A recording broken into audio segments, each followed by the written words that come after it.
었을 거라고 믿고 이제 바로 강의 시작하도록 하겠습니다. 네, 혹시 다 보이시죠? 네. 오늘은 여러분이 가지고 있는 책에 여기 40 어디였죠? 아, 네. 47페이지부터 한 번씩 보도록 하겠습니다. 47페이지에 나오는 거는 창세기 23장이고요. 사라의 죽음으로부터 시작합니다. 사라의 죽음. 이제 사라가 죽는데요. 요 사라의 죽는 모습을 보면 여기 사라가 127세에 죽었다고 나와요. 127세예요. 근데 성경을 자세히 보시면 아시겠지만 여성이 죽는 나이가 기록되어 있는 게 유일해요. 다른 성경에는, 다른 책에는 다른 어떤 여성, 뭐 선지자나 위대한 사람도 나이가 기록되어 있는 경우는 없어요. 근데 사람만이 이 나이가 기록되어 있다. 그러니까 그만큼 여성에 대한 인권이 낮은 시대였지만 하나님께서 아브라함과 사라를 어떤 존재로서 세웠는지를 단적으로 드러내는 하나의 예인 것 같습니다. 그래서 이제 사라가 유일하게 돼 있는데 이 사라가 23장에서 죽자마자 이 아브라함이 굉장히 뭐라 그럴까요? 차분해져요. 차분해져요. 이전까지는 막 되게 고민하고 고뇌하고 흔들리고 막 넘어지고 그랬는데 이 사라가 죽자마자 이 뒤로부터의 아브라함은 약간 좀 우울증이 걸렸나? 또는 되게 좀 인생의 허무함을 느꼈나? 라는 생각이 들 정도로 아브라함의 태도나 이런 말들이 조금씩 달라집니다. 그 대표적인 첫 번째 예가 뭐냐면 이제 사랑하는 아내를 위해서 땅을 갖지 못했었던 아브라함의 상황이에요. 그래서 아브라함에게 뭘 사라고 하냐면 막벨라 굴을 사라고 합니다. 그 지역이 어디냐? 헤브론이에요. 이 헤브론은 마지막까지 점령하지 못했었던, 그러니까 가나안 땅을 점령하던 그 시기에 가장 점령하기 어려웠었던 곳이고 결국 갈렙이 마지막에 점령했던 곳입니다. 그러니까 그만큼 지형도 까다롭고 그 주민들도 힘이 센 그런 전통적인 지역이었다라고 생각할 수 있는데 여기에 이 막벨라 굴을 여기 갈렙 나오죠. 이제 막벨라 굴을 아브라함과 사라와 이삭과 야곱이 결국 묻히게 됩니다. 근데 이 막벨라 굴을 사는 과정이 참 재밌어요. 이 막벨라 굴을 살려고 그 아브라함이 자신의 아내를 묻기 위해서 이제 그 지역에 있는 민족과 같이 얘기를 합니다. 근데 처음에 그쪽 민족들이 뭐라고 얘기하냐면 그냥 갖고 가세요. 그냥 줄게요라 그래요. 그냥 줄게요. 근데 이때 시대에 그냥 줄게요가 마치 괜찮은 것처럼 보이고 성경을 읽다 보면 그냥 준다는데 뭐 그냥 받지 하나님의 사람이 그냥 왜 안 받나 이런 생각을 할 텐데 그때 당시의 문화권으로 보면 그냥 받으면 그냥 뺏겨요. 그냥 받지 않았던 이유는 그냥 뺏기지 않기 위해서 그래요. 그때 당시에 있었던 땅 개념이나 땅 문서 개념이나 이런 게 명확하지 않았기 때문에 예를 들어서 땅을 무상으로 임대를 받잖아요. 그럼 내가 거기다가 어떤 건물을 짓거나 어떤 조형물을 짓거나 하면 그 땅에 살고 있었던 원주민들이 그거 무상으로 임대한 건데 너가 지었으니 그거 원래 내 땅이었는데 너가 지었으니 그거 원래 내 거야라고 하면서 뺏어가거든요. 그러니까 아브라함이 끝까지 내가 그것을 사겠다고 얘기하는 것은 그때 당시에 그 문화를 확실히 이해하고 있었고 그것을 빼앗기지 않고 전통적으로 계속 갖고 있고 싶었던 아브라함의 그런 마음들입니다. 그래서 에브론이죠. 에브론이라는 민족이 그렇게 합니다. 그래서 이 막벨라 굴을 어떻게 사냐면 은 400세겔을 삽니다. 한 세겔이 보통 기술자가 2일에서 3일 정도 일하면 한 세겔을 받습니다.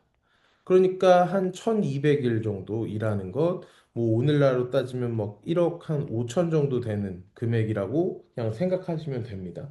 그래서 그 정도의 돈을 주고 땅을 사는데 그때 당시에는 땅 가격이 얼마인지 명확하지 않았고 그 땅 가격이 뭐 책정되어 있는 공시지가 같은 게 없었기 때문에 이 정도의 가격을 불렀다는 건 에브론 사람들이 설마 이 돈 주고 사겠어라고 생각했던 금액인 거예요. 그런데 아브라함은 그래 400세겔 내가 그거 다 줄게라고 하면서 그 지역에 대해서 확실한 자신의 주도권과 주권을 갖게 만드는 일이 발생하게 됩니다. 자, 그 다음에 이렇게 사라가 죽자마자 이삭이 이제 결혼 준비를 하기 시작합니다. 이제 10대가 보통 결혼하던 그 시기에 이삭은 이미 40세가 넘었습니다.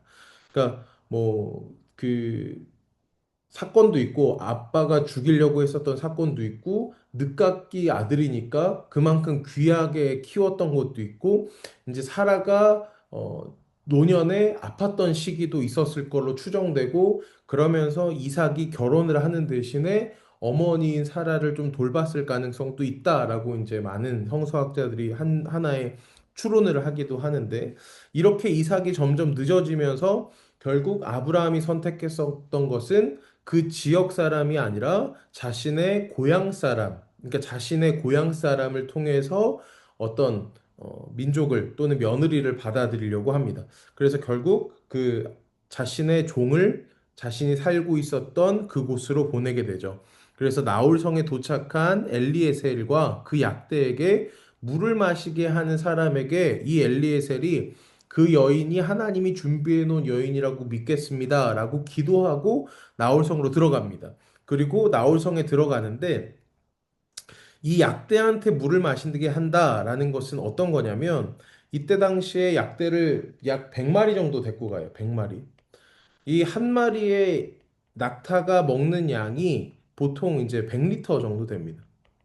그러니까 한 여성이 이 100마리에게 100리터를 먹인다고 한다면 굉장히 수고로운 일이고 굉장히 어려운 일인데 그것을 할 여인이 있다면 그 여인이 하나님이 준비해 놓은 여인으로 알겠습니다라는 그런 생각이거든요.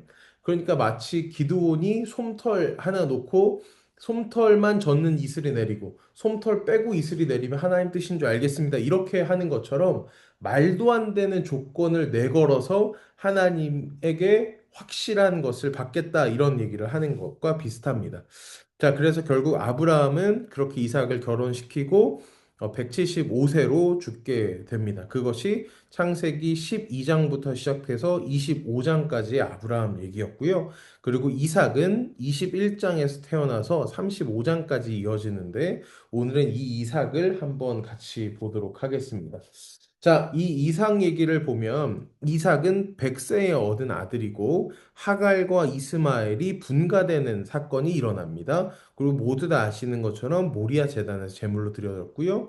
성년이 돼서 40살이 될 때까지 외아들로 자랐고 이제 여기서 리브가가 노처녀라고 얘기해서 제가 뭐 찾아봤는데 성서적인 근거가 막 엄청나게 많지는 않아요. 그냥 뭐 이거는 이 책의 어떤 저자의 개인적인 의견이고 생각이다라고 얘기할 수도 있고 자 그래서 여기 밑에 보면 제가 아까 얘기했었던 한 주간의 여행 후 목마른 낙타가 100리터를 먹는다라는 얘기 굉장히 어려운 일이다라는 얘기를 하고 있고요. 그 다음에 그 여인의 모습이 아리따웠다라는 표현들도 있고 외모뿐만 아니라 내적인 아름다움도 갖춘 리브가의 모습이었다라고 얘기합니다.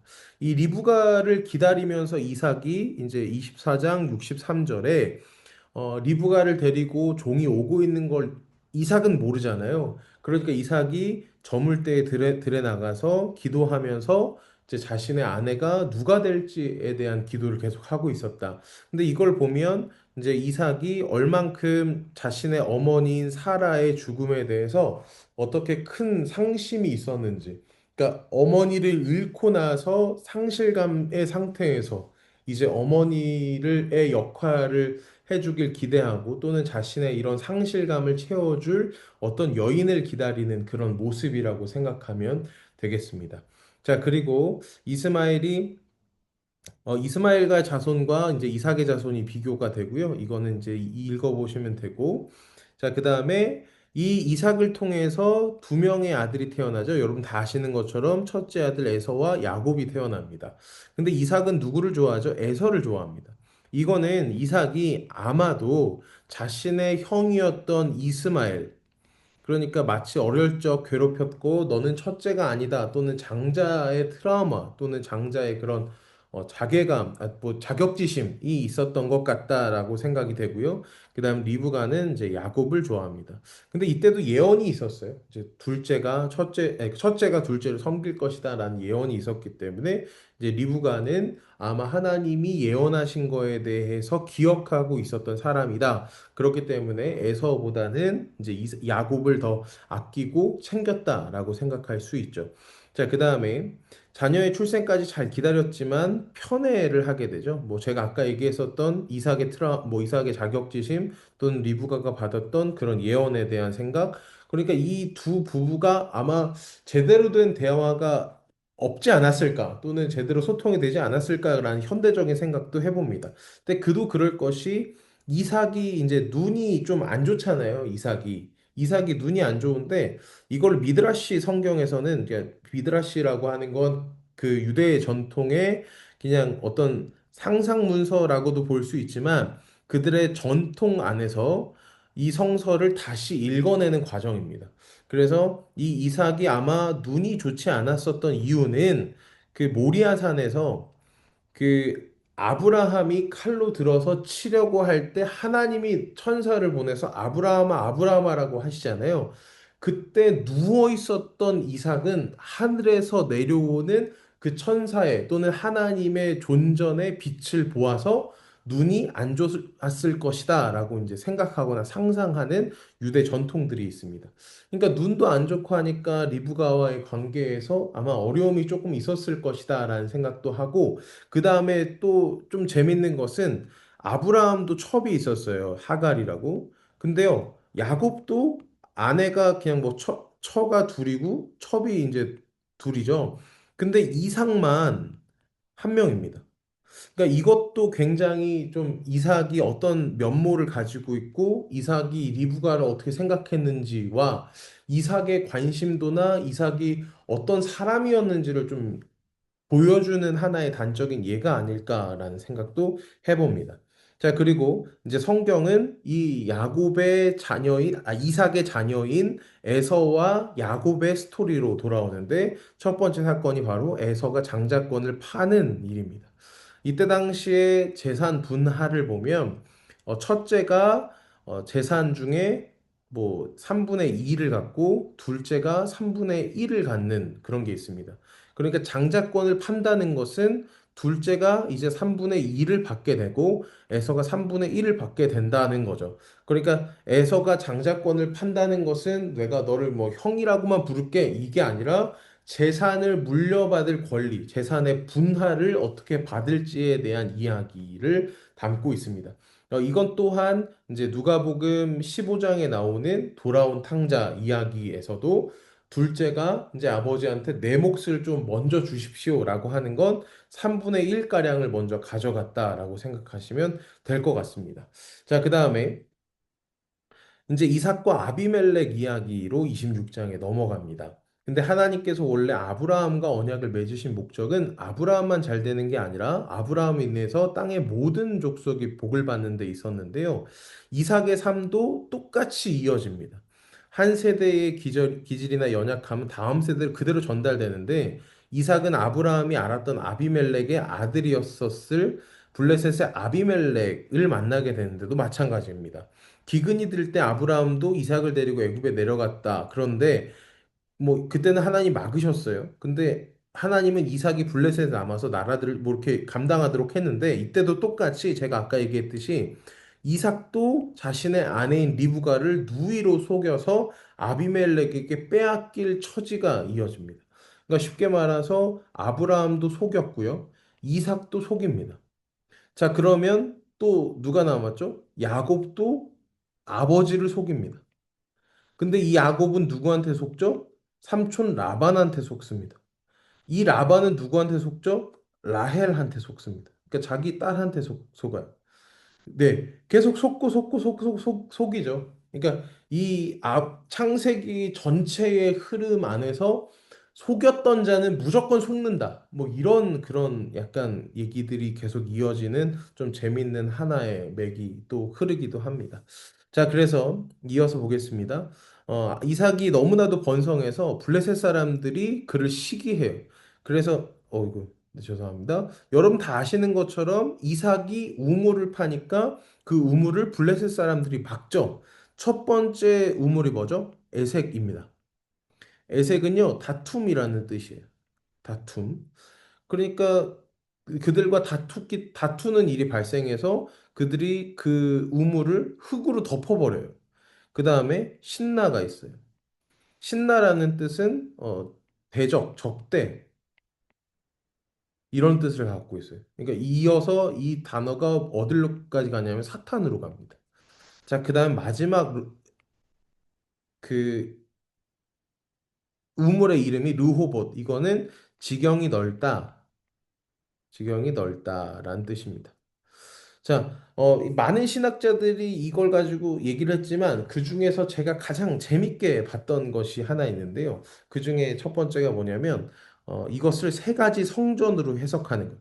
그러니까 성전으로 해석하는 이유는 이제 물은 하나님의 어떤 통치 또는 하나님의 하나님 되심을 드러내는 그러니까 마치 성전을 얘기하고요. 흙은 그 성전 그 물을 막는 또는 물을 가두는 역할, 세속이라고 주로 해석됩니다. 그러니까 쉽게 말해서 처음 이삭이 에색을 했을 때 이때가 솔로몬의 성전이죠. 솔로몬의 성전이 결국 남유다와 북이스라엘의 다툼으로 이뤄지고 분열이 되고 결국은 멸망하게 되는 불완전한 불완전한 성전이었다. 그 다음에 여기는 수룹바벨 성전. 결국 수룹바벨 성전과 후에 헤롯 성전은 로마 또는 바사에 의해서 적대적인 관계가 되고 그것은 결국 사탄을 숭배하는 또는 사탄의 것이 되는 뭐 그런 성전으로서 제 역할을 하지 못하는 성전이 된다가 되고 결국 예수 그리스도가 JX인데요. 이건 지저스 크라이스트의 약자, 예수님의 약자예요. 예수님의 지으신 성전, 결국 어떤 것도 막을 수 없는 지경이 넓은 성전이다. 뭐 이렇게 해석하는 것도 한번 본 적이 있는데요. 여러분 혹시 이 본문도 한번 이런 관점에서 읽으시면 이 우물이라는 것도 이 창세기 안에서도 아마 이런 역량이나 또는 이런 예언적인 것들이 이런 장치들이 있었다라고 해석할 수 있습니다. 자, 제가 그래서 이제 간단하게 조금 이제 재미있게 좀 얘기하자면 그렇다면 지금 우리는 어떻게 할까라는 좀 생각해 봅니다. 그러니까 교회는 물이라고 하면 저는 교회는 세속이라는 흙 안에서 물을 발견해야 돼요. 물은 따로 존재하는 것도 있지만 결국 세속 안에서의 물을 발견하는 것이 우물입니다. 뭐 바다에서 파는 건 우물이 아니잖아요. 강에서 강바닥 파는 건 우물이 아니에요. 우물이 된다는 건 세속 안에서 물이 나오는 것이 교회입니다. 그러니까 우리가 왜 교회가 세상 안에 있어야 되냐, 왜 세상과의 계속해서 소통이 있어야 되냐, 저는 이 관점입니다. 그렇지만 흙은 계속해서 물을 막고 그 물을 뭐 흙탕물로 만들거나 또는 그 물을 더럽히게 되죠. 하지만 끊임없이 교회는 그 물을 정화하고 또다시 그 물을 지키기 위해서 노력하고 또다시 그 물을 통해서 그 흙을 적셔내서 변화시켜야 되는 것이 교회의 역할입니다. 결국 흙은 물 없이 어떤 열매도 맺을 수 없다는 것을 좀 묵상하게 되어서 여러분과 함께 나누게 되었습니다.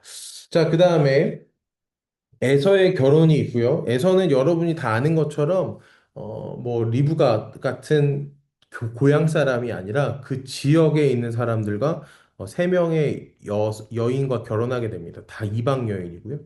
이것 때문에 이삭과 리브가가 굉장히 가슴 아팠다라는 그런 본문과 표현들도 있습니다. 결국 노년의 이삭이 늙게 되고요. 이제 축복을 하기 위해서 이제 에서에게 맛있는 음식, 별미를 좀 갖고 오라고 얘기합니다. 그리고 이제 에서가 별미를 만들러 간 사이에 리브가가 그걸 듣고 이제 야곱을 그 안으로 들여보내죠. 근데 그때 뭐 형의 옷을 입었다, 형의 털옷을 입었다라고 표현이 나오는데요. 이건 좀 되게 재밌는 가설이에요. 이거 뭐 성경에 있는 얘기 아니고 그냥 가설. 그 털 옷, 이삭이 에서한테 이거 입고 와라라고 얘기했던 그 옷은 아마도 아담이 에덴 동산에서 처음 입고 나왔던 털옷이었을 가능성이 있다. 그래서 그것이 계속해서 이어지면서 아브라함과 이삭과 이제 그 후로 연결되는 어떤 유물이나 어떤 뭐 갑오였을 가능성도 있다라고 하면서 이제 그 털옷을 입고 오는 것 자체가 장자로서의 또는 어떤 연결성에 대해서 이제 물려주는 거에 대해서 장치였을 것이다. 뭐 이렇게 상상하는 것도 있는데요. 그냥 이건 여러분의 상상일 수 있고요. 뭐 성경에 있는 내용 전혀 아니고 그냥 재미로서 한번 생각해 주시면 좋겠다. 또는 제가 강의 준비를 하면서 한 20분쯤 지나면 여러분들이 지루할 수도 있겠다라는 생각을 하면서 준비해 놓은 작은 에피소드이고 얘기였습니다. 자, 그 다음에 이제 이삭이 실수로 그러나 합법적으로 에서에게 주어야 할 복을 야곱에게 줍니다. 근데 여러분도 한번 생각해 보세요. 야곱한테 축복 기도를 했지만 에서한테도 똑같이 기도할 수 있지 않나요? 저도 이제 목회자지만 신방에 기도 가서 한번 이렇게 축복 팍 했으니까 이제 다른 집에 못 하고 그런 거 아니잖아요. 근데 우리의 생각에선 그럴 수 있는데요. 이때 당시에 축복권을 임하고 이때 당시에 완전한 축복을 한다는 것은 어떤 의미냐면 한 번 이야기한 말은 취소할 수 없다는 거예요. 취소가 안 된다. 그러니까 내가 한 번 일임한 것은 그러니까 목사 한 수가 취소되지 않듯이 그 어떤 말도 취소되지 않는다. 두 번째, 그 야곱을 축복하는 얘기를 보면 네 형제들이 너를 주로 섬기겠다라는 얘기를 하거든요. 그러니까 결국 이 얘기를 한다는 건 뭐냐면 내가 너한테 똑같이 주라고 선포하고 주라고 축복하는 순간 그 가문의 주인이 두 명이 되는 겁니다. 그러니까 주인이 두 명일 수가 없으니까 축복을 할 수가 없는 거죠. 그 다음에 제가 마지막 얘기했듯이 아브라함으로부터 받았던 아브라함으로부터 들었던 너만이 유일한 나의 자손이다. 유일한 하나님이 준비한 자다. 라는 그런 생각들 또는 한 사람이어야 된다는 이삭의 그런 위로부터 배웠던 얘기들 때문에 단 한 명밖에 축복할 수 없다는 얘기이기도 합니다. 그래서 결국은 에서가 뭐 더 이상 축복과 받지 못하고 뭐 저주만 받고 이제 세일산으로 가서 이제 동생인 야곱을 죽이기 위해서 준비하게 되죠. 그리고 이삭은 180세에 죽게 됩니다. 여러분 이것도 재밌게 아브라함은 몇 세 때 죽었죠? 175세 때 죽습니다. 이삭은 180세에 죽어요. 생각해 보면 아마 이삭도 굉장히 장수했던 걸로 보입니다. 아브라함에 비해서. 자, 그러면 이제 야곱에 대한 얘기를 좀 해보겠습니다. 성경은 이 야곱이 굉장히 교활하다고 얘기해요. 뭐 뒤꿈치를 잡는다, 또는 계속해서 속인다, 뭐 명분을 가로챈다, 뭐 이런 얘기들을 하면서 마치 이 야곱이 굉장히 약삭 빠르고 교활하고 자기의 밥그릇을 챙기려고 하는 그런 이기심들이나 욕심의 자로 이렇게 표현하거든요. 그래서 이제 야곱이 형과 아버지를 속인 결과 큰 대가를 지불하는데 그게 뭐냐면 삼촌 라반의 집에 가서 20년 동안 이제 타향살이를 합니다. 결국 야곱 또한 속여서 왔는데 삼촌 라반에게 속아서 레아를 처음으로 신부로 맡게 되고요. 그 다음에 그 라헬을 위해서 또 7년을 일합니다. 7년 일하면 라헬 줄게 했는데 첫날 밤 들어가 보니까 레아였고요. 그래서 삼촌 이게 말이 됩니까? 그랬더니 알겠다. 일주일 뒤에 또 라헬과 결혼시켜 주겠다. 대신 7년 더 일해라. 그래서 7년 더 일합니다. 그리고 14년을 일하잖아요. 그리고 이 야곱이 자신의 재산을 위해서 6년 더 일합니다. 그리고 이때 도망가거든요. 20년 일하고. 도망갈 때 라반이 끝까지 막 쫓아와서 막 뭐라고 해요. 그 이유는 뭐냐면 뭐 재산을 위해서 7년을 안 채웠기 때문에 그렇다라고 얘기하기도 합니다. 자, 그 다음에 이렇게 쭉 볼게요. 야곱의 어린 시절 장사권을 뺏고 이제 장자의 축복을 받았죠. 그 다음에 하란으로 가서 야곱으로부터 이제 그런 것들 뭐 보내어지죠. 바단 아람, 그러니까 어머니의 고향인 바단 아람으로 가게 됩니다. 이제 640km 정도 되는 거리고 이곳을 걸어가면서 여러 가지 일들이 있는데 그중에 베델에서 하나님의 전이라는 곳에서 하나님의 하늘에서 다리가 내려와서 연결되는 그 꿈을 꾸고 나서 이제 야곱이 그곳에 돌을 세우고 기름을 부었다. 근데 이거는 굉장히 재밌는 얘기 중에 하나인데 야곱이 베고 있었던 돌이 이거는 그냥 상상 속에 있는 얘기인데 이 돌들이 야곱의 그 베개가 되고 싶어가지고 막 서로 싸우다가 결국 하나님이 그냥 너네들 다 하나가 되라 그래서 12개 돌이 하나가 됐다 뭐 이런 설화가 있습니다. 이건 진짜 설화입니다. 그냥 우스갯소리나 또는 그 시대에 있었던 그냥 재밌는 얘기인데 결국 이 12개가 왜 돌이 됐냐? 그러니까 12자손을 통해서 결국 이 이스라엘이라는 그런 최초의 어떤 뭐라 그럴까요? 이스라엘이라는 족, 무슨 족? 민족이 이루어지는 최초의 사건의 어떤 설화처럼 사용되기도 합니다. 자, 그 다음에 야곱이 제가 앞서서 얘기했듯이 라헬을 위해서 봉사하고 레아를 먼저 얻고 라헬을 위해서 또 7년 더 일하게 됩니다. 여기에 이제 야곱의 아내들이 있습니다. 아들들이 있습니다. 각각의 내용들도 있고 각각의 스토리도 있지만 지금은 다루지 않고 그냥 간단하게 그 첫째 언니인 레아를 통해서 네 명이 태어납니다. 그리고 라헬의 여종인 빌하를 통해서 두 명이 태어나고 레아의 여종인 실바를 통해서 갓과 아셀이 태어납니다. 레아 추가로 이사갈과 수블론을 낳고요. 라헬이 마지막에 요셉과 베냐민을 낳고 죽게 됩니다. 뭐 여기서 간단하게 설명하자면 원래 베냐민은 베노니라는 슬픔의 아들이었습니다. 근데 라헬이 죽자마자 야곱이 아니 그 베논이 아니다. 슬픔의 아들 아니다. 능력의 아들이다로 바꿔버립니다. 그래서 베냐민이 이제 능력의 아들이라는 이름을 갖게 되고요.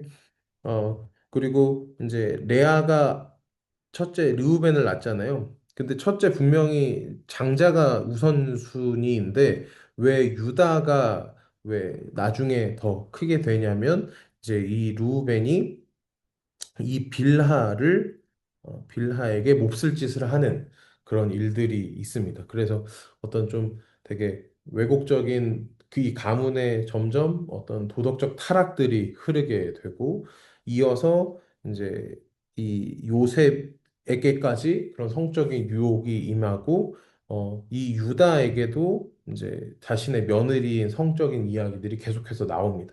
그래서 이 가문 안에서도 계속해서 성적인 유혹들이 계속 흐른다라는 개념도 사실 있습니다. 그래서 성적인 유혹들이 어떻게 계속 있는지, 그리고 후에 다말이라는 딸에게도 어떤 이런 수치가 임하는 것, 이런 것들도 보면서 성경을 읽으면 보다 좀 더 재밌게 어떤 하나의 문맥으로 읽힐 수 있습니다.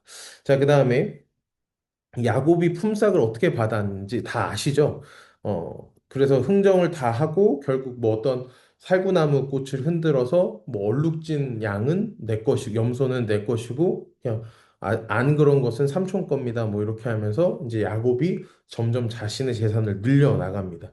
그래서 야곱이 귀양인데요. 여기서 하나님의 격려를 힘입어서 고향으로 돌아갔다 하지만 결국은 여기서 야곱의 종들과 이제 라반의 종들과 또는 라반의 형제들이 이 야곱을 점점 커지는 것을 보면서 언젠가 저 야곱을 죽이고 그 재산을 약탈해야겠다라는 그런 마음이나 그런 낌새가 있었습니다. 그래서 하나님이 그 야곱에게 빨리 돌아가라라는 얘기를 하게 되죠. 네.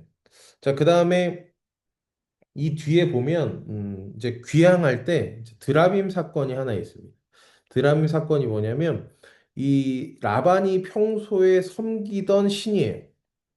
우상이죠. 근데 이 드라빔을 그 둘째 딸인 라헬이 훔칩니다. 자신의 집을 떠나면서 야곱이 빨리 가야 돼, 빨리 가야 돼 하면서 이 라반이 양털을 깎으러 간 사이에 도망칩니다. 근데 그 급한 순간에 이 라헬이 자신의 가문의 우상을 이인 드라빔을 챙깁니다. 그러니까 작은 목상이었던 것 같아요. 이 목상을 신으로 섬겼었던 라반의 집인 거예요. 이제 이 라헬이 그것을 들고 도망칩니다. 그래서 라반이 끝까지 쫓아와서 이 드라빔을 내놔라. 왜 드라빔 훔쳐가냐? 내 신인데 왜 데리고 가냐라고 하는데 야곱은 아는 바가 없잖아요. 좀 모르는데요? 라고 했더니 내 딸들이 훔쳐갔다 그래서 레아 몸 수색하는데 라헬이 자기가 지금 월경 중이어서 일어날 수 없다라고 하면서 자신의 다리 사이에 이 드라빔을 숨기게 됩니다. 이건 문학적인 장치로 이 드라빔이라는 왜곡된 우상이 얼마나 가치 없는 우상이고 쉽게 훔침 당하고 쉽게 빼앗기고 아무것도 할 수 없는 존재라는 것을 막연하게 드러내면서 이 우상이 아무것도 능력이 없다라는 것을 드러내면서 결국 이 아브라함의 본토 아비집과의 관계가 이로써 끊어지게 됩니다. 이 드라빔 사건이 를 통해서 아브라함이 본토 아비집을 몸은 떠났지만 여전히 그 리브가와의 관계 이런 것들을 통해서 연결됐던 혈통들이 이제 이 사건을 통해서 온전히 끊어지게 됩니다. 자, 그 다음에 가나안으로 돌아옵니다. 결국 이제 돌아오는데 어떤 얘기를 듣냐면 이제 에서가 자신을 죽이기 위해서 군사 400명을 동원했다는 얘기를 들어요. 그래서 이 야곱이 두렵잖아요. 여러분 다 아시는 것처럼. 그래서 거기서 약복강 나루터에서 하나님께 막 기도를 합니다. 그리고 결국 하나님과 씨름했다라고 이제 여호와의 사자이다. 뭐 근데 여러분 아시겠지만 하나님을 직접 만나면 죽잖아요. 그래서 뭐 천사다 뭐 이런 얘기를 하지만 이거는 조금 더 어떤 사람은 예수님의 어떤 성육신 이전의 모습이었을 수도 있겠다 이런 얘기를 합니다.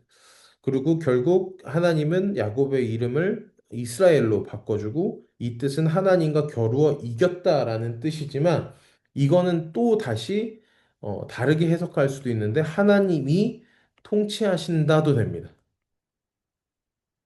그러니까 하나님과 겨루어 이겼다라는 뜻도 있어요. 하나님과 겨루어 이겼다. 근데 하나님께서 그를 통치하신다라는 뜻도 있습니다. 결국 이제 환도뼈를 부러지게 된 이 야곱이 절뚝거리면서 걸어와요. 근데요, 이 절뚝거리면서 오는 이 모습을 보면 앞서서 제가 얘기했었던 야곱은 교활하고 속이고 자기 자신만 아는 존재였어요. 근데 그 자가 절뚝거리면서 옵니다. 근데 이 절뚝거리는 모습을 통해서 어떻게 돼요? 에서와의 화해가 일어납니다. 그러면서 성경은 우리에게 어떤 모습을 보여주냐면 우리가 실패하고 우리가 넘어지고 우리가 상처 입고 우리가 쓰라림을 통해서도 하나님은 일하신다는 모습을 보여줍니다. 결국 절뚝거린다는 모습은 예수 그리스도께서 십자가를 지고 가시는 모습이에요. 결국 이거를 통해서 에서와의 화해로 연결되지만 하나님과 인간 사이의 화해로도 이어진다. 뭐 이렇게 해석할 수도 있을 것 같고요. 이렇게 읽는다면 앞에서 얘기했었던 예수님이 성육신 이전에 이 야곱과 씨름했었다는 이야기를 통해서 하나님이 이 야곱에게 보여주는 것. 야곱을 이스라엘이라는 민족의 이름을 통해서 바꿔주신 것이 어떤 의미인지 이제 깨닫게 됩니다. 자, 그래서 여기 지도 보시면 야곱이 숙고돼서 아까 얘기했었던 삼촌 라반의 집에서 쭉 와서 마하나임에서 하나님과 이제 씨름하고 하나님의 하나님 군대, 그다음에 하나님의 얼굴, 그다음에 아니지 아까 어디였죠? 어쨌든 거기 라반 집에서 오고 이렇게 해서 야복강을 건너서 세겜이라는 지역에서 이제 터를 잡게 됩니다. 그래서 이렇게 쭉 이어져서 부엘세바까지 이어진다라는 이야기를 하고 있습니다. 자, 이제 야곱과 에서가 만나는 장면을 한번 보겠습니다. 이 절뚝거리는 야곱이 에서가 그걸 보고 되게 불쌍히 여겼는지 이제 따뜻하게 맞이해 줍니다. 그리고 자신의 가족들과 자신의 그런 짐승들을 재산들을 형님을 위해서 준비했다 뭐 이런 얘기를 하자 되게 에서가 만족하면서 이제 세일로 가서 같이 살자고 얘기하는데 야곱이 거절하고 세겜으로 가게 됩니다. 세겜에서 야곱은 땅을 사고 적어도 당분간 그곳에서 정착하기로 하는데요. 그래서 세겜은 아브라함이 가나안 땅에 들어와 처음으로 머물렀고 거기서 제사를 지냈었던 곳입니다. 그러니까 야곱도 사실 돌고 돌아서 자신의 할아버지가 시작했었던 곳에서 다시 시작하게 됩니다. 자, 근데 여기 또 장면 또 재밌는 거 하나 있습니다. 에서를 보면서 야곱이 7번 절합니다. 7번 절한다는 것은 뭐냐면 이제 왕으로 모신다. 나는 신하다라는 어떤 겸손한 인사입니다. 근데 여기서 에서를 보면서 이제 야곱이 어떤 고백을 하냐면 내가 하나님의 얼굴을 보는 것 같습니다. 라 그래요. 에서한테. 근데 이 의미는 이제 어떻게 되냐면 이제 진정으로 에서의 얼굴이 하나님처럼 보였습니다도 있지만 이제 두려움과 원수인 사람의 얼굴 뒤에서 하나님의 얼굴을 본다는 거예요. 결국 내가 생각했을 하나님의 얼굴을 직접 만났었던 야곱이 이제는 두렵고 원수인 그 에서의 얼굴을 보고도 하나님의 얼굴을 볼 수 있게 되었다라는 거죠. 그래서 저는 이걸 보면서 우리가 진짜 미워하고 원수이고 좀 이렇게 싫어하는 사람이 있다면 하나님의 얼굴을 마주하고 하나님의 얼굴을 통해서 본다면 그 너머에 계시는 하나님의 얼굴을 볼 수 있지 않을까. 그리고 이 하나님의 섭리를 발견하는, 하나님의 계획을 발견하는 그런 고백이지 않았을까. 그리고 에서의 얼굴을 보면서 그동안 20년 동안 자신이 속이고 마음 가운데 있었던 수많은 인도하심의 과정들이 이래서 하나님이 나를 이렇게 인도하셨구나를 깨달았을 때 에서의 얼굴만이 아니라 진짜 하나님의 얼굴을 만났고 모든 것이 해결된 것 같다라는 느낌을 주는 이 야곱의 대사였습니다. 자, 그리고 아까 얘기했던 이제 딸 디나의 그런 안타까운 일이고 여기서 이제 시므온과 레위가 복수하게 되죠. 저는 이제 이 사건도 분명히 첫째인 이제 루벤이 실수한 것과 저는 이 시므온과 레위의 실수가 넷째인 유다로 장자권이 이어지는 또는 유다만이 하나님께서 이렇게 하시는 그 뭐 사건일 수 있겠다라는 생각을 합니다. 이제 시므온이 둘째고 셋째고 그러니까 물론 여러분도 다 아시겠지만 자신의 동생, 여동생이 그런 안타까운 일을 당하면 분명히 복수하고 싶은 것이 당연합니다. 근데 이 시몬과 레위가 어떤 짓을 하냐면 내가 분명히 할례를 받아야만 내가 너희 민족과 내 딸을 여동생을 결혼시키겠다 이런 이야기를 하고 하나님과의 관계라는 엄청난 상징을 가진 그 거룩성을 자신의 일말의 복수심을 위해서 함부로 사용하게 되죠. 그래서 저는 이 사건도 어쩌면 둘째와 셋째가 패스되는 어떤 결정적인 역할이지 않을까라는 생각도 합니다. 네. 혹시 여러분 이제 40분이 지났는데 집중도가 솔직히 좀 떨어질 것 같아서 잠깐만 이제 물 한 모금만 마시고 빨리 지나가겠습니다. 오늘 준비한 거 다 해야 되는데.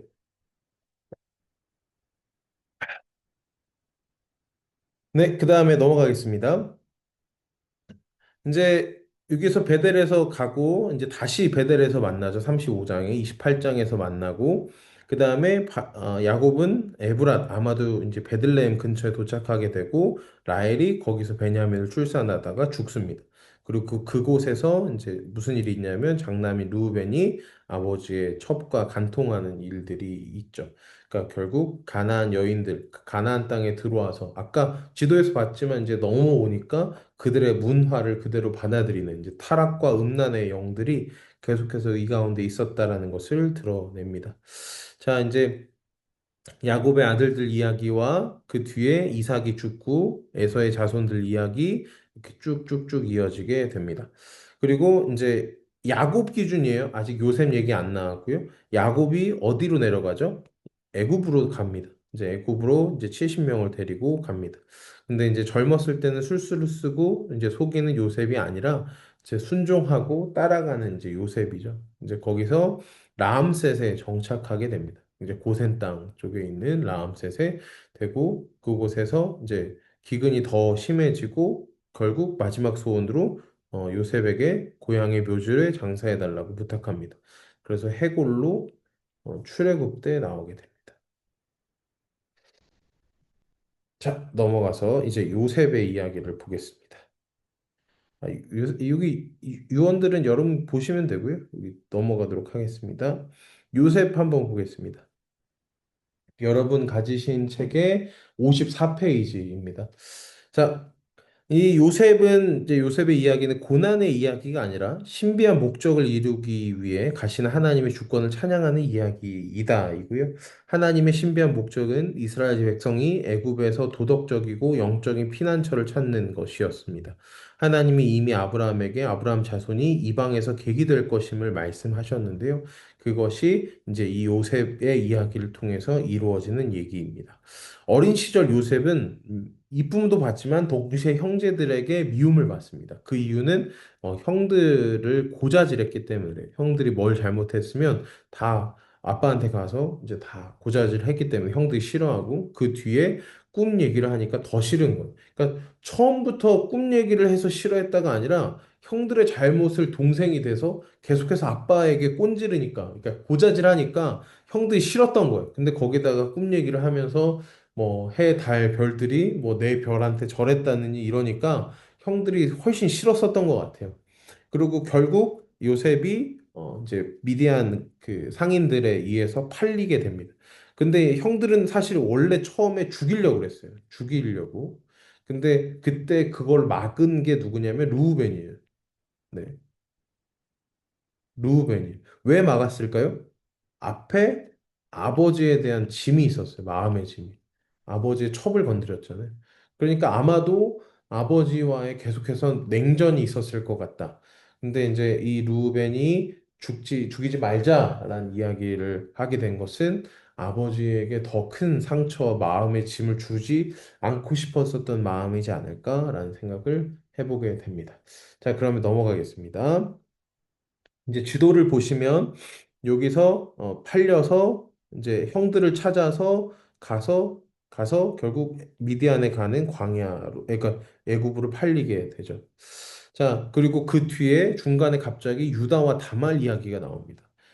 이거는 뭐 이렇게 갑자기 뜬금없이 나온다 이렇게 생각할 수도 있지만 뜬금없는 게 아니라 이제 루벤과 시므온과 레위가 형들의 정통성이 사라지고 이 유다라는 정통성을 드러내기 위한 어떤 구조다라는 얘기를 합니다. 유다와 다말 이야기 잠깐 이야기하면 이제 유다는 이제 결혼을 해서 이제 엘과 오난과 셀라라는 세 아들을 낳습니다.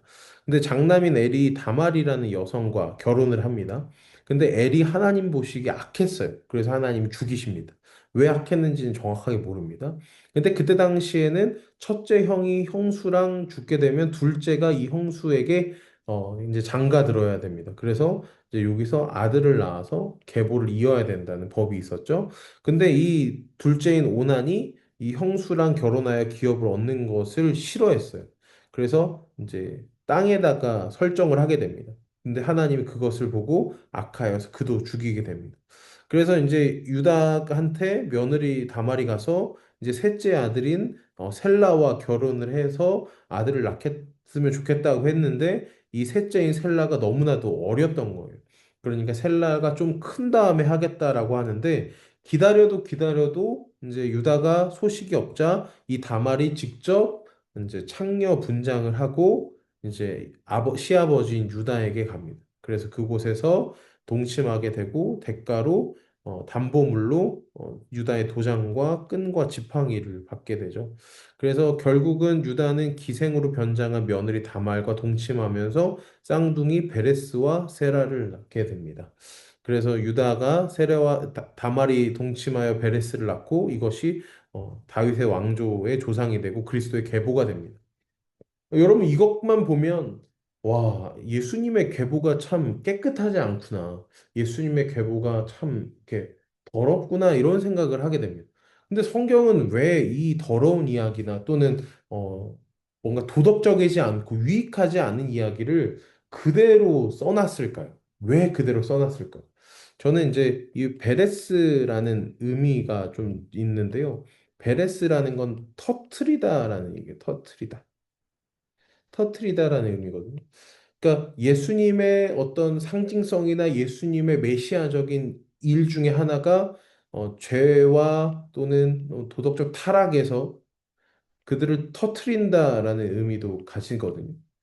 그러니까 결국 이 베레스를 낳게 되는 며느리 다말이 이런 일을 하는 것 자체가 예수님의 상징성, 그리고 예수님이 이런 정말 더럽고 도덕적으로 타락한 이 민족에서도 메시아의 탄생은 더욱 극적인 거죠. 그러니까 깨끗하고 괜찮고 도덕적이고 뭐 힘이 있고 그런 기득권에서 예수님이 태어났다면 그럴 만해라고 하지만 자격 없고 더럽고 기생이고 심지어 이제 그 후에 나오는 수많은 여성들도 룻도 나오잖아요.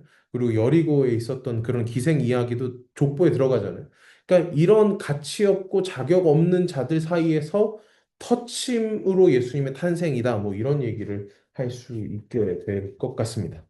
자, 뭐 여기서 이제 왜 끼어 있는지 얘기 있는데 뭐 이건 이 사람 생각이고 뭐 저도 제 개인적인 의견들을 나누었습니다. 자, 그다음에 요셉이 이제 팔려가서 거기서 2년 동안 일하다가 이제 보디발의 아내에게 강간 누명을 씌워서 감옥에 갇히게 되죠. 그래서 거기서 꿈 해몽을 하게 됩니다. 여러분 좀 헷갈리는 게 있는데요. 술 맡은 관원장과 떡 굽는 사람 중에 누가 살아남았을까? 네, 있는데요. 이제 술 맡은 사람이 살아납니다. 이제 떡은 이제 머리에서 새들이 쪼아 먹었다 이러면서 죽게 되고요.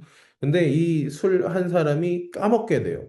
그러고 나서 2년이 지나고 나서 그것을 해석하게 되는데요. 해석하는 장면들을 보면 그 꿈을 뭐 설명하지도 않고 얘기하지도 않습니다. 꿈을 해몽하는 것이 마치 하나님의 영역이고 하나님의 것으로 생각하게 되죠. 근데 여러분 생각해 보면 우리 지금 한국 기독교 안에서도 꿈이라는 것을 굉장히 되게 신성하게 생각하고 하나님이 꿈에서 뭐 현몽한다 이런 것들을 굉장히 이제 생각하는데 성경에서 물론 이제 태몽, 수태고지라고 해서 천사가 나타나서 예수님의 탄생도 얘기했고 뭐 이삭이 탄생할 때도 천사들이 가서 이제 얘기했지만 이 태몽이라는 것은 좀 되게 비성경적이다라는 생각 가끔씩 합니다, 저는. 그러니까 예수님의 탄생에 태몽이 있다고 생각하는데 우리 모두는 대한민국 모든 사람은 다 태몽이 있잖아요. 그러니까 저도 태몽이 있는데 뭐 저는 뭐 거북이였다 뭐 이렇게 얘기하더라고요. 근데 뭐 토끼는 여자고 뭐 사자와 뭐 늑대는 뭐 남자고 뭐 이렇게 하는 거. 저는 되게 한국 사회나 아직 기독교 안에서도 이런 꿈들을 얘기하는 것 자체가 굉장히 샤머니즘적이다라는 생각을 하게 되는데요. 물론 이제 태몽이 실제하냐 아니냐 그러면 저는 아닌 게 좀 더 맞지 않나라는 생각을 하지만 여전히 샤머니즘 문화권 안에서는 그렇게 해석되고 샤머니즘의 눈으로 보니까 성경 안에 있는 꿈들이 지금 이 시대에 해석되는 꿈처럼 해석되는 경우가 좀 있는 것 같다라는 생각을 합니다. 그래서 우리는 꿈 얘기를 되게 좋아하잖아요. 내가 어제 무슨 꿈을 꿨는데 이렇게 했고 이렇게 했는데 아마 하나님이 이런 뜻이 아닐까? 자기가 얘기하고 자기가 해석을 해요. 뭐 그리고 옆에 사람이 막 누군가 막 해석해 주기도 하고 뭐 그거 아니야 이러면서 막 해석해 주기도 하는데 우리 모두는 요셉이 아니고 다니엘이 아니라는 사실을 좀 기억해 주셨으면 좋겠다라는 생각을 재밌게 해보았습니다. 자, 요셉이 바로의 꿈을 해석하고 나서 무슨 일이 있냐면 이제 7년간의 풍년이 있을 것이고 7년의 흉년이 있을 것이다. 이제 소 잡아먹는 얘기 아시죠? 그렇게 해서 이제 새로운 일꾼을 세워서 총리가 돼서 그것을 잘 극복하게 됩니다. 근데 이때 보면 이제 요셉이 총리가 되고 나서 어떤 일이 있냐면 뭐 그런 어떤 다른 것들을 뭐 보물이나 어떤 돈을 이렇게 받다가 나중에 받을 게 없으니까 뭘 받냐면 땅을 받아요. 그러니까 이집트가 확장할 수 있는 계기를 가져온 게 이 7년 대흉년 때 그들이 결국 마지막으로 받았던 게 땅이었던 거죠. 그러니까 결국 통치나 지도권들을 통해서 이 이집트의 확장까지도 되었다라는 얘기를 역사적으로 담고 있습니다. 자, 요셉이 졸업한 학교는 고난이라는 이름이죠. 여러분 다 아시는 것처럼 17세였고 11년간 일하면서 2년 동안 감옥에 갇힙니다. 뭐 가정총무로 일했고 감옥에서 뭐 죄수들에서 뭐 정치행정 교육을 받았고 근데 그 기간 동안 계속해서 기다립니다. 여러분 생각해 보세요. 술 맡은 관원장의 꿈을 해석해 주고 나서 요셉이 얼마나 기다렸을까요? 근데 그 기간이 2년입니다. 우리는 그 이 요셉이 그냥 2년 후에 불림을 당했다. 뭐 이렇게만 생각하지만 사실 내가 이 술 맡은 관원장이 복직될 것을 예언한 사람으로서 얼마나 기대하고 기다리고 얼마나 고뇌하고 그랬을까요? 그러니까 저는 이 요셉에게 가장 힘든 시간은 형들에게 팔렸던 시간일 수도 있겠지만 이 감옥에서의 2년이 가장 인생에서 힘들었을 거다라고 생각합니다. 그래서 결국은 요셉을 보면 되게 단명하거든요. 그래서 아마 되게 스트레스가 많았을 것이라고 생각하기도 합니다. 자, 그 다음에 가족들과의 재회가 일어나죠. 이제 하나님의 계획이 요셉을 통해서 이어지고 이제 이스라엘 민족의 기근을 통해서 그 형제들이 이제 야곱이 식량을 구하도록 아들을 애굽으로 보냅니다. 그리고 베냐민을 이제 묻게 되고 결국 여기서도 요셉이 형들을 속입니다. 뭐 속이죠. 뭐 속임이라는 그 테마가 계속해서 이어집니다. 계속 속여요, 계속 속여요. 네. 뭐그 잔도 넣고 뭐 그러면서 계속 속입니다. 그래서 뭘 또 속이고 또 속이고 근데 결국은 그 모든 것들이 해소가 되게 됩니다. 자, 그 다음에 여기서 유다의 결단이 나와요. 왜 안 나오지? 저는 여기서의 유다의 정통성이 등장하는 장면인 것 같아요. 이제 유다가 이제 쭉 이어지고 결국은 여기 베냐민이 사실 베냐민이 잡히잖아요. 베냐민이 잡히는데 이 베냐민을 놓고 가면 분명히 아버지가 속상할 것을 알았던 유다는 그러면 나 대신에 유다 유다는 놓고 나를 잡아 가더라 이렇게 스스로 하게 되죠. 그래서 저는 여기서 유다가 아마 그런 자신의 희생적인 면모를 통해서 정통성이 드러나지 않았을까 이렇게 생각해 봅니다. 자, 그다음에 쭉쭉쭉 갈게요. 시간이 없어서. 애굽으로 이제 내려가게 되고요. 결국 고센 땅에 정착하게 됩니다. 여기 읽어보면 형들의 시기심 때문에 애굽의 노예로 팔려간 요셉은 결국 가족을 구원하는 축복의 하나님의 통로가 됩니다. 자, 여호와께서 아브라함과 맺으신 언약의 본질을 야곱이 다시 말해주는데요. 애굽에 내려가느냐 마느냐보다 왜 내려가느냐, 왜 안 내려가느냐가 더 중요한 문제였고 70명이 이주했고 고센 땅에서 결국 살게 됩니다. 마지막에 이제 아들들을 축복하게 되죠. 요셉의 아들들 손을 엇갈려서 축복하게 됩니다. 뭐 첫째인 므낫세가 왼손, 에브라임의 오른손 해서 이 에브라임의 정통성을 강조하게 되고 이제 나중에 남유다와 북이스라엘인데 이때 남유다에서는 상징이 유다 족속이고 북이스라엘 상징은 에브라임입니다. 네, 그래서 나중에 이사야랑 에스겔 이쪽 보면 이 북이스라엘을 통칭해서 에브라임이라고 부르게 됩니다. 자, 그리고 요셉을 제외하고 나머지 11명에 대한 축복을 하는데요. 이것은 뭐 유다가 뭐 유다의 사자 뭐 이런 걸 통해서 이렇게 되고 나중에 이제 최종적으로 이렇게 이어진다. 이게 쭉 읽어보시면 되고 시간이 없어서 지금 막막막 하고 있는데요. 지금 나눔을 꼭 하셔야 되니까 나눔할 얘기들 좀 같이 기억해 주시면 되겠고 마지막으로 이제 요셉이 죽으면서 이제 자신의 해골을 막벨라굴에 이제 묻어달라고 이제 출애굽의 비전을 제시합니다. 결국은 이제 430년이 지나게 되고 뭐 또 어떤 건 400년이라고 기록해놨고 이 430년이 지나고 나서 결국 이스라엘 백성들이 출애굽할 때까지 이 이스라엘 백성들은 이곳에서 머물게 됩니다. 근데 신기하게도 430년이고 400년이면 이스라엘 민족성이 사라질 게 저는 분명할 거로 생각되는데 계속해서 그들의 민족성이 유지되고 이어졌던 것은 그만큼의 엄청난 정신적인 교육이나 유대 민족 또는 그 히브리 민족이 유태인들이 가지고 있는 엄청난 교육 문화가 그것 중에 하나이지 않을까 이런 생각을 짧게나마 해보았습니다.